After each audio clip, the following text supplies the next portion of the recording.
All right, we're going to talk about charging.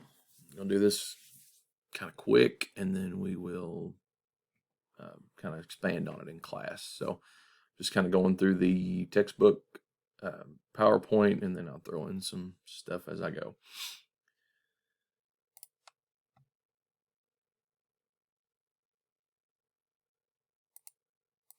All right, so charging, by charging, I mean adding refrigerant.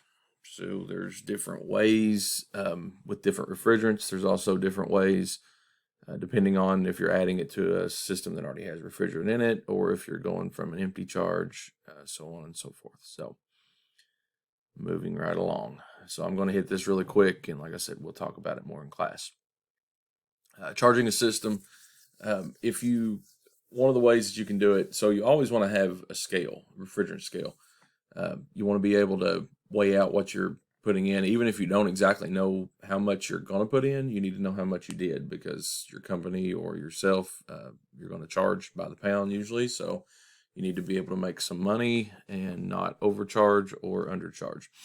So that's as far as cost goes. So you want to know exactly what you put in, especially when a lot of the refrigerants we're dealing with now are getting really, really expensive. If you give away a half a pound every call that you're on, you're going to lose money pretty quickly. And if you're overcharging, that's not good either. So we're going to use the weighing method, but also use our measurements, pressures, temperatures, superheat, subcooling, so on and so forth. All of our information is going to come into play. So everything we've learned to this point. Now, vapor charging, it can be used, but it depends on the refrigerant. So depending on the type of refrigerant you have, this would be old like R22 systems. R22 can be put in as a vapor, but most refrigerants anymore that you're going to be dealing with have a good possibility of being a blend. 410A is a blend. Now, some of the newer stuff may not be, and once that comes down, we know more about those refrigerants. They may be charged differently, but up to this point, everything can be put in as a liquid. Only certain things can be put in as a vapor. So I wouldn't really recommend doing a lot of vapor charging. Now, I think 134A can be put in as a vapor as well. There are times where that's necessary, or that's the best practice if you're really trying to put something in slow and make sure that you're not slugging the compressor. Now, liquid charging, this is when, so one of the ways is when the system is empty. So if you're going from an empty charge, you're going to want to put that in the liquid line with the system off. So you're going to add that as a liquid, dumping it in the liquid line. It's going to work its way through to the suction side, and it's going to meter through the metering device and break it down without worrying about slugging your compressor. So one of the things you want to absolutely avoid is pouring liquid into the crankcase of the compressor. That's a good way to tear things up. So you don't want to do that. So if the system is off, so you're going from an empty charge, vacuum system, everything's clean, dry, and tight, and you're going to put new refrigerant in it. If possible, you're going to use factory charge. So if your system has a factory charge reading on it to how much it should have in it, then you're just going to weigh it to factory charge. And then at that point, you're just going to account for line set length. 15 feet is usually the amount that a system comes with charged from the factory. And then anything beyond that, you're going to have to account for that by, I think it's a 0.6 ounces per foot of line set. You're going to add 0.6 ounces of refrigerant every foot. So, 50 foot, 100 foot line set, that can add up pretty quick. But empty system, liquid line, you can dump it in. You don't have to meter it. You can put it in as fast as you want.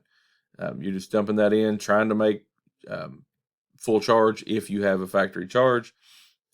If you can't get it all to take, then you're going to have to start the system after a certain point. And there's times to where your tank pressure and your system pressure equalize, especially on cold days, or if you have a tank that's kind of getting empty, to where you may have to kick that system on and pull the rest of it in. So when you do that, then things are going to change. So you can still put that in on the low side of the system, but it has to be vaporized. It has to be metered. You can do that with your gauges if you're really careful what you're doing, and just crack that low side hose, and as it comes through, you'll kind of feel on your lines a temperature difference.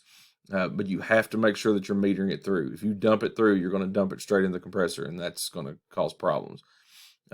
Blended refrigerants have to be put in as a liquid, because they're made up of different types of refrigerants that have different characteristics at different temperatures.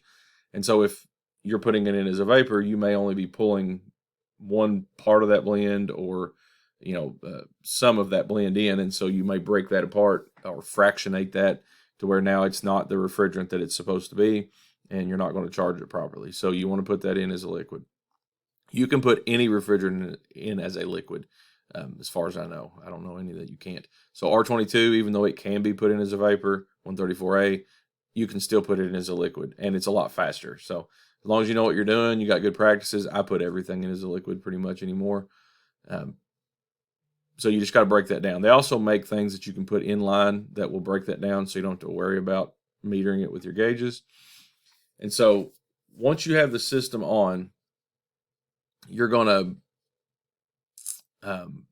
once you have the system on, you're going to weigh it in. You're going to put it into the low side. So this would be the case, like if you're charging a system that's just undercharged, maybe it needs a pound or two.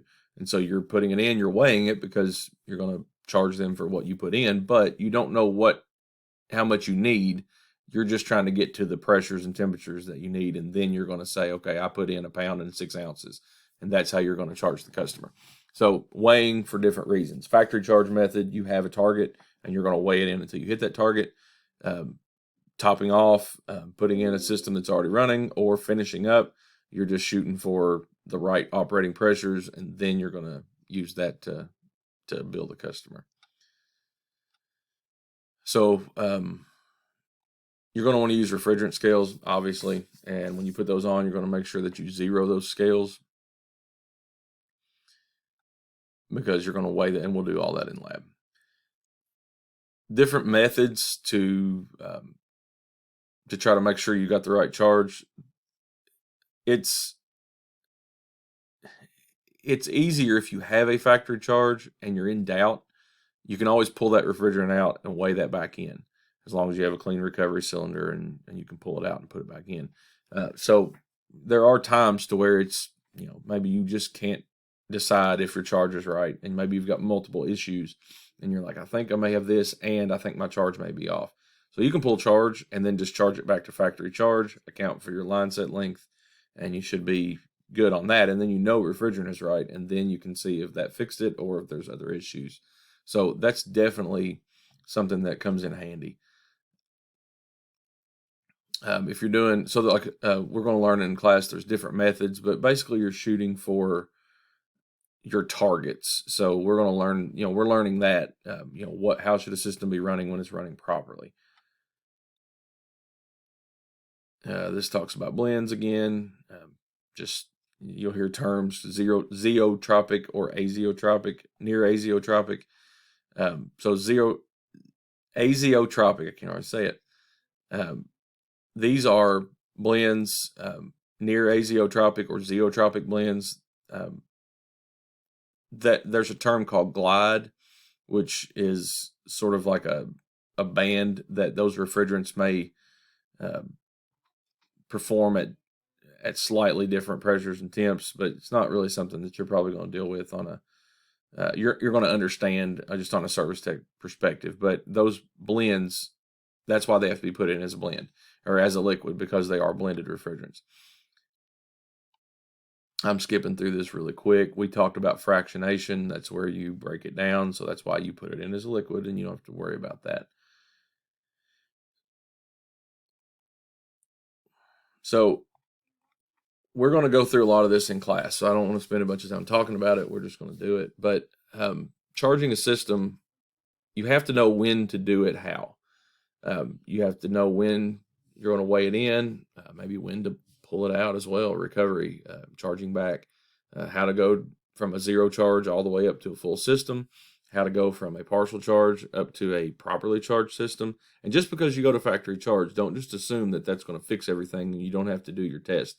You're still going to run everything else through, your pressures, temps, performance, and make sure that it's doing what it's supposed to do, because charge is only one part of the picture. So if you only go by charge, charge is a problem a lot, but it's not always the problem, and it's not always the only problem. So it is by using recovery methods, you can pull refrigerant out and use that as a diagnostic tool, but that's not, that's not the only way to charge one. So factory charge is great, but there may be times if you especially do commercial HVAC work or commercial refrigeration, to where you have systems that don't have a factory charge listed, because it may be that the condensing unit and the evaporator can match up to multiple different systems. And so if you just size it for that, you're going to be low. If you just go by factory charge that's listed on a system, you're going to be in trouble because that one doesn't list it. And so that gets a little more advanced into, how do I know that I've got the right charge? But if you understand how to use your gauges, you understand superheat, subcooling, delta, suction pressure, vapor saturation temp, liquid saturation, all those things, how a system should perform when it's working right. And that's the whole purpose of this class. We do touch on troubleshooting just a little bit, I know, but the main purpose of this is so that you know what a system looks like when it's working properly, how to handle the refrigerant properly, how to take it out, put it in, take care of the system from a new installation or service perspective, not so much troubleshooting. So troubleshooting gets into some other classes where we get into like what happens if it's not running this way. But if you know how a system is supposed to run when it's running right, it's a lot easier to spot a problem when it's not. So make sure that you understand the normal operating pressures and temperatures and all that of a system. If you don't, in lab, or on your own, research it until you do. So this is just a very quick introduction. You're going to have more time in lab to get your hands on this stuff and really understand how it should be running when it's supposed to, how to charge it properly. The biggest thing is don't dump liquid in the compressor. Don't dump it in the suction side when it's off. Don't dump it in the suction side when it's on. You have to meter it in the suction side though, because sometimes you can't get it to take any other way, but you have to make sure that you meter it. That compressor, listening to that compressor is going to tell you a lot. You'll hear it if it starts changing sounds and it starts, sounding like, things are knocking and, doesn't sound right. Listen to that. Slow it down, stop, let it, because if you dump a bunch of liquid in that compressor, it's going to wash the oil out and it's going to start breaking parts. So you don't want to do that. So just slow and steady as you're going with that. Whereas with the system off under a vacuum, you can put it in the liquid side and you can dump it as fast as you can get it in there to try to get it to the weight that you're shooting for. Or if you don't have a goal weight, you may have to just say, well, I'm going to put enough pressure in it to make it run. And then I'm going to kick it on and I'm going to adjust it through the low side to make it run. So you can't dump it. You can't put it in the liquid side when it's running because your head pressure will be higher than your tank pressure and there's nothing forcing it in. You're not using a machine. You're just using pressure differential. So the tank pressure has to be higher than the system pressure. So that's why once they kind of equalize, you have to kick that system on so that you can put it in the low side because the low side is lower than your tank pressure. So I hope that makes sense without confusing you too much, but just kind of wanted to go over that with you.